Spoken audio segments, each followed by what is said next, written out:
Brooklyn and Chase have spent a significant portion of the year living at the Quatermain mansion, where their lives were marked by a sense of calm and routine as they took care of Violet. The little girl, who had brought so much joy and purpose into their lives, has since moved to Seattle to live with her father, Finn. Now, with the house quieter and the absence of Violet keenly felt, Brooklyn and Chase find themselves at a crossroads, faced with a crucial decision that could change the course of their future. As they stand at this juncture, one question looms larger than the rest: will they choose to return to Chase's own home, or is there a bigger, more exciting change on the horizon, perhaps a new addition to their family in the form of a baby? Sasha has always had a complicated relationship with her mother, but recently, she's become particularly adept at shutting her out when necessary. This newfound ability to keep her mother at arm's length comes into sharper focus when Sasha's mother attempts to intervene in matters concerning her daughter's emotional well-being. With her own life in a state of flux, Sasha no longer has the patience or energy for maternal interference. While some might argue that Sasha's methods could be seen as cold or dismissive, the truth is that they represent a form of self-preservation. And in this moment, Sasha chooses herself.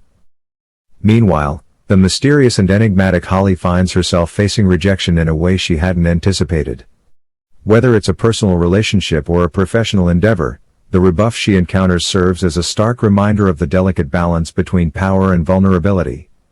Holly's track record in Port Charles has often been one of manipulation and careful maneuvering, so to be turned away so abruptly marks a significant shift in her dynamic with the community. However, it's not immediately clear who is at the center of this cold reception.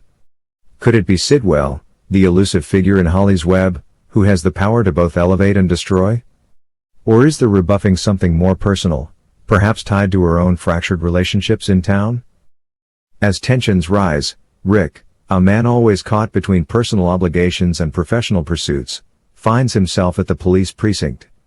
It's not the first time Rick has had dealings with law enforcement, but this time, the circumstances are different. There's no looming scandal, no accusations swirling around him. Instead, Rick's visit seems to be driven by a need to get answers, possibly about the ongoing mystery of his brother Sonny's involvement in the dangerous world of organized crime. Or could it be linked to the case involving Ava and Christina, which has cast shadows over many of the town's residents? Rick's motives remain shrouded in secrecy, but his presence at the precinct sets the stage for new revelations to emerge, with potential consequences for all involved. Meanwhile, the always calm and composed Jason finds himself summoned to the PCPD, though this time, the reason for his visit is somewhat less dramatic than in the past. Despite his well-known connections to the underworld, Jason is not in trouble with the law at this moment. Instead, the invitation to the police station appears to be connected to the mysterious events surrounding a kidnapping and a cache of diamonds. Though Jason may be familiar with the rigors of law enforcement, this encounter promises to bring with it new twists and turns, leaving the door wide open for further intrigue and investigation. Cody, a character whose impulsive and often reckless behavior has made him both a friend and a foe, has recently been dealing with the fallout from his relationship with Sasha. After discovering that he and Sasha cannot be together, Cody's emotions have swung between bitterness and regret, leaving him in a vulnerable state. However, in this moment of personal turmoil, an opportunity arises for Cody to channel his frustration and resentment toward a different target, Drew. After all, it was Cody's loose lips that allowed Tracy and Ned to gain a momentary advantage over Drew in their ongoing power struggle. Now, Cody might just be poised to take further action, using his rebellious side to strike back at Drew in ways that could have serious consequences for everyone involved. The unexpected alliance between Tracy and Cody has certainly raised some eyebrows in Port Charles. Their friendship, built on a shared appreciation for sarcasm and a mutual love of horses, has had its ups and downs, marked by heated arguments as well as moments of genuine support.